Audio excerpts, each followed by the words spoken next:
Што новага вядома пра стан здароўя Лукашэнкі, пра якія разборкі ён крычыць і каму пагражае, а таксама чым хваліцца малады беларускі міністр. Вітаем, сябры! Гэта наша Ніва і зараз мы ўсё вам раскажам.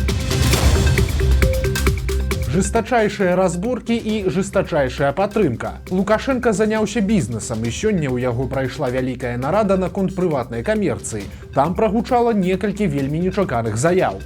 У палац незалежнасці запрасілі як топ-чыноўнікаў Качанаву, Галоўчанку, Снапкова і іншых, так і цэлы шэраг прадстаўнікоў прыватных прадпрыемстваў і не толькі беларускіх.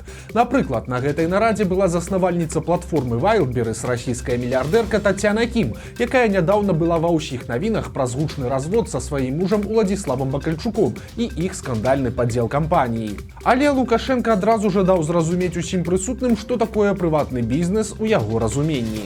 У нас здесь нет негосударственных предприятий. У нас в стране есть частные и государственные формы собственности предприятия. Негосударственных людей здесь нет.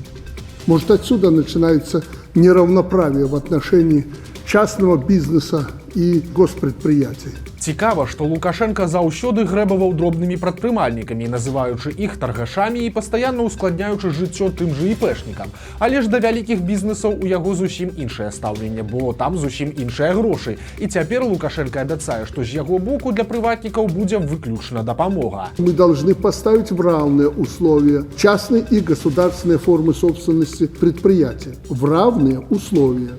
Я не хотел бы больше это повторять. Адразу жа Лукашенко зладзіў вялікую вывалачку і прэм'еру Раману Галоўчанку і яго першаму намесніку Снапкову. Падобна, што гэты спектакль быў якраз разлічаны на гасцей прадпрымальнікаў, каб паказаць: глядзіце, я настолькі на вашым баку, што мне і сваіх чыноўнікаў не шкада. Откровенно говоря, ознакомившись со всеми материалами, которые мне представлены к сегодняшнему совещанию, я, Николай Геннадьевич, Роман Александрович, удивился. У нас что, не работает совет по предпринимательству? Вы так втихую на тормозах спустили? Ведь это там все должно было решиться. Ну і як звычайна, адарваўшыся ад паперкі, Лукашенко завёўся і пачаў пакрыкваць і на сваіх, і на чужых. Частник у нас не чужой человек. Он государственный, а не так, как вы его матерными словами обзываете.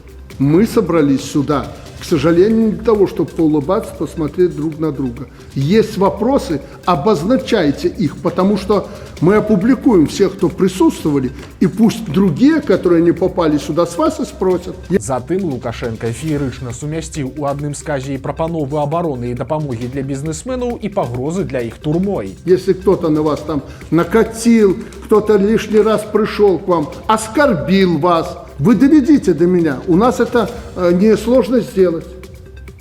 И тогда разборки будут железобетонные. Никто никого не должен оскорблять и унижать. Вы говорите, что половину – это они, экономики. Ну так зачем их обижать и оскорблять, если они пользу приносят? Если они где-то что-то сделали не так, не просто нарушили, а растоптали закон, ну так у нас много свободных мест. Я об этом откровенно говорю. Увогуле ж галоўны пасыл тут у Лукашэнкі быў вельмі просты. Працуйце па маіх правілах, падтрымлівайце рэжым і не выводзьце грошы з Беларусі. Тады, маўляў, усё ў вас будзе добра. А інакш, што ж, пра свабоднае месца на валадарцы ён сказаў ужо раней. А калі Лукашенко пачаў крычаць пра справядлівасць і загаварыў пра працу Wildberries, расійская ўладальніца гэтага бізнеса выглядала больш спалоханай, чым шчаслівай. Вот недавно мне письмо поступило в правительство откуда по Wildberries. Они готовы расширяться здесь и продавать. Вопрос, что продавать? Я вот задал первый вопрос, что вы будете продавать? Мы стремимся к импортозамещению. Наш рынок небольшой, но мы хотели бы занять этот рынок своим производством. И так далее и тому подобное. Если так, милости просим. Дайшло до таго, што нават падтрымку Лукашенко паабяцаў таксама жестачайшую. Мы частный сектор будем поддерживать, я лично, это мое такое отношение, кто честно работает, образно говоря, тех будем жестоко поддерживать. И вы только скажите, кто вам мешает. Голова сразу слетит с любого. Будь он в погонах публично, говорю, без погон или государственный случай. Только скажите. Но сами вы должны быть чистые и прозрачны, как стекло. Вот единственное, что я от вас прошу. Никто у вас бизнес не отберет, никто вас наклонять не будет, делить что-то не будет, это я вам гарантирую. Ну а скончылася ўсё чакана. Лукашенко фактычна наўпрост сказаў, што калі бізнес паспяховы, то трошачкі грошай прыйдзецца аддаваць на сацыяльныя праекты. У перакладзе гэта значыць аддаць грошы туды, куды скажа дзяржава. Но если вы богатые, слушайте, ну когда-то же вы бедные были. Неужели вы забыли? Я нет. Ну давайте немножко дадим тем, кто бедный и кто хочет, вернее, кто должен получить эту поддержку. Не надо этим бомжатникам их кормить, если они могут работать, но не хотят. Вы подсказать должны быть, чтобы мы с ними разбирались. А вот кто попал в трудную ситуацию, порой не по своей вине, причине, там, ну помогите им. Ну чисто по-человечески, если можете. Я же не заставляю вас помогать.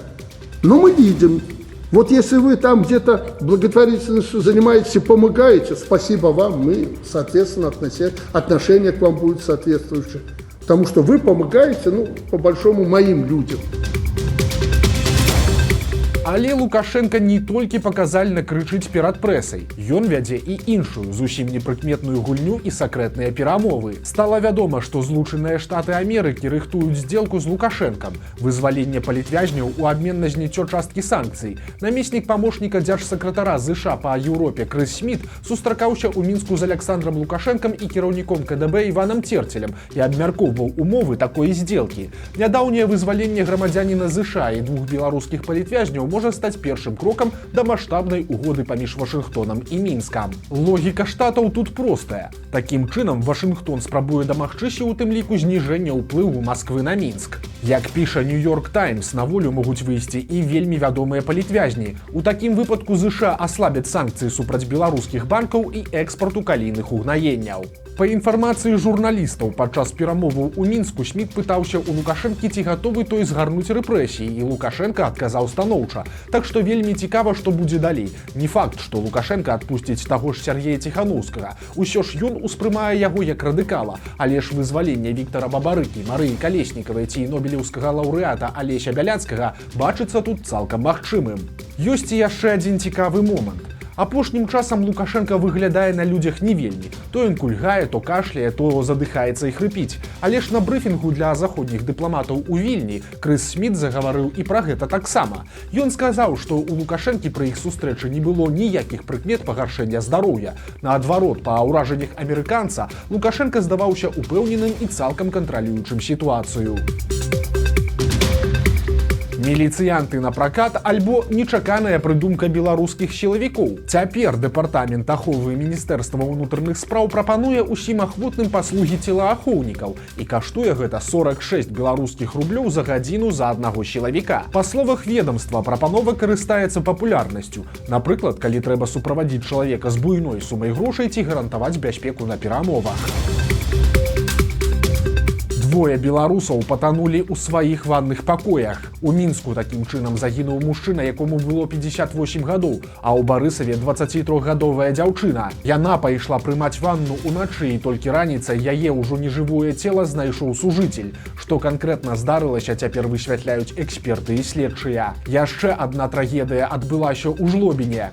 Там мясцовы жыхар загінуў у агні. Калі ратавальнікі прыехалі на месца пажару, на вуліцы знаходзіўся 20гадовы сын уладальніка кватэры. Па словах хлопца, пры ўзнікненні пажару ён спаў, але яго разбудзіў тэлефонны званок. Юнак выскачыў праз вакно, але пасля вярнуўся, каб выратаваць бацьку, але не змог прывесці таго ў прытомнасць. Па сумнай іроніі, кватэра была абсталяваная пажарнымі апавяшчальнікамі, але ў іх не было батарэек. Незвычайная прапанова для беларусаў – адпачыць ад адной дыктатуры ў іншай. Мінскі тураператар анансаваў туры ў Паўночную Карэю. Кошт паездкі складае прыкладна ад 1000 да 2000 даляраў, не ўключаючы пералёта да Ўладзівастока, за які трэба плаціць асобна. Першы такі тур пад назвай «Жамчужныя каралі Паўночнай Карэі» запланаваны на 17 сакавіка. Кошт 8-дзённай паездкі складае 1610 даляраў з чалавека за двухмесны нумар і 2075 даляраў за індывідуальнае размяшчэнне ў гатэлі. Беларускім турыстам абяцаюць паказаць манументальную архітэктуру і чыстыя вуліцы Пхеньяна. У праграме наведавання плошчы са статуямі правадыроў, аглядныя пляцоўкі з відам на горад, візіты на стадыёны і спартыўныя арэны, а таксама турыстам абяцаюць экскурсію ў метро, дзе, праўда, дазволена наведваць толькі 2 станцыі пад назвамі «Адраджэнне» і «Слава». Таксама абяцаюць трапезы ў рэстаранах паўночна-карэйскай кухні. Драматычная гісторыя і сумны фінал. Мазырская блогерка і актывістка некалькі гадоў заставалася ў Беларусі, хаваючыся ад сілавікоў. Паліна Зыль у 2020-м падтрымала пратэсты і нават трапіла на суткі. Пасля яна адышла ў цень, але заставалася ў Беларусі.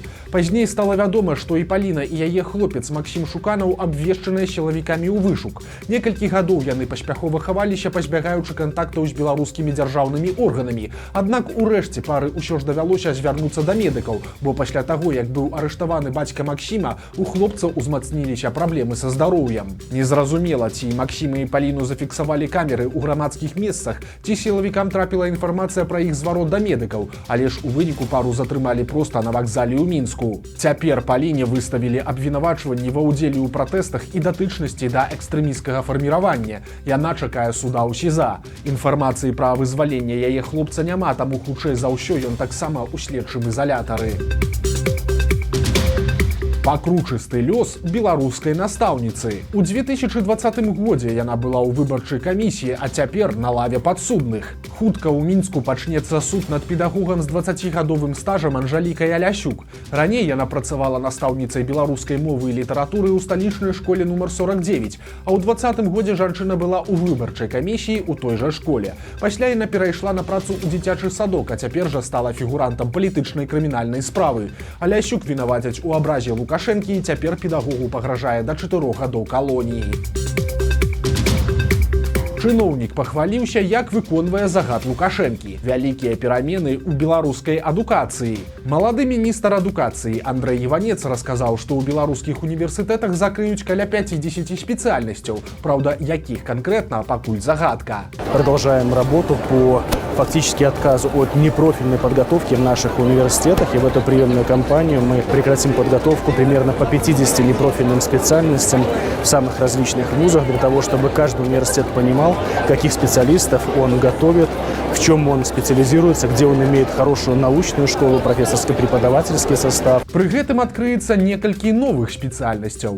Па словах Іванца, ў 2025 годзе на базе БДУ з'явіцца інтэлектуальная электроніка, дзе будуць рыхтаваць спецыялістаў для галін мікра- і нанаэлектронікі. У Магілёўскім універсітэце хімічных і харчовых тэхналогій адкрыецца спецыяльнасць, звязаная з харчовай бяспекай, а ў Магілёўскім дзяржуніверсітэце цяпер будуць рыхтаваць ваенрукоў.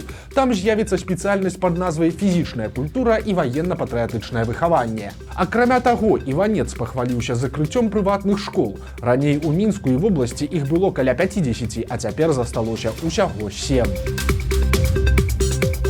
Шоу-бізнес, які мы заслужылі. Праўладны спявак дамовіўся, каб яго песню ўключалі ў прыбіральні. Артыст і блогер Іван Зданюк, які старанна працаваў на марафонах адзінства ў падтрымку Лукашэнкі, зайшоў нядаўна ў прыбіральню кавярні «Варка» ў Мінску. Там на сцяне знаходзілася вялікая чырвоная кнопка, а побач з ёй быў надпіс «Націсні на мяне». Аказалася, што гэта такая забаўка для наведнікаў. Калі націснуць кнопку, то святло ў прыбіральні згасае, включаецца светлавая музыка і грае вірусная песня «Педро». Такая фішка хлопцу спадабалася, і ён пайшоў дамаўляцца з кіраўніцтвам «Варкі», каб у іх туалеце грала правільная музыка. Такой артысты сціпла лічаць свой новы трэк «Пачуцці». Цяпер у туалеце кавярні чырвоная кнопка ўключае менавіта гэтую песню. Астатнім наведвальнікам застаецца толькі спадзявацца, што сюды аднойчы не заскочыць прыдворны кампазітар Яўген Алейнік і не запатрабуе ўключаць у прыбіральні сваю творчасць. Напрыклад, «Бацька ў нас крутой» ці песню «Нада», якую Лукашэнку летась заахвочвалі ісці на выбары. Ну і на развітанне вясёлая навіна, праўда, не з Беларусі. Кітайскі заапарк з правінцыі Шаньдунь трапіў у скандал. Аказалася, што там выдавалі за зебраў пафарбаваных аслоў. Выглядалі няшчасныя жывёлы вось так, прычым у заапарку прызналі падман і патлумачылі, што хацелі такім чынам прыцягнуць больш наведнікаў. Адметна, што ў Кітаі гэта ўжо не першы такі выпадак. Раней іншых заапарк трапіў у навіны, бо пафарбаваў сабак у аранжава-чорныя палосы і выдаваў іх за тыграў. А яшчэ раней заапарк горада тата Тайджоу выдаў пафарбаваных шчанюкоў сабак пароды чау-чау за дзіцянятаў панды. Вось такія навіны панядзелка. Подписывайтесь на канал, ставьте лайки альбо дизлайки и выказывайте заўвагі ў каментарах. И, конечно, читайте нашу Ниву, глядите нашу Ниву и любите Беларусь. До сустрэчы завтра.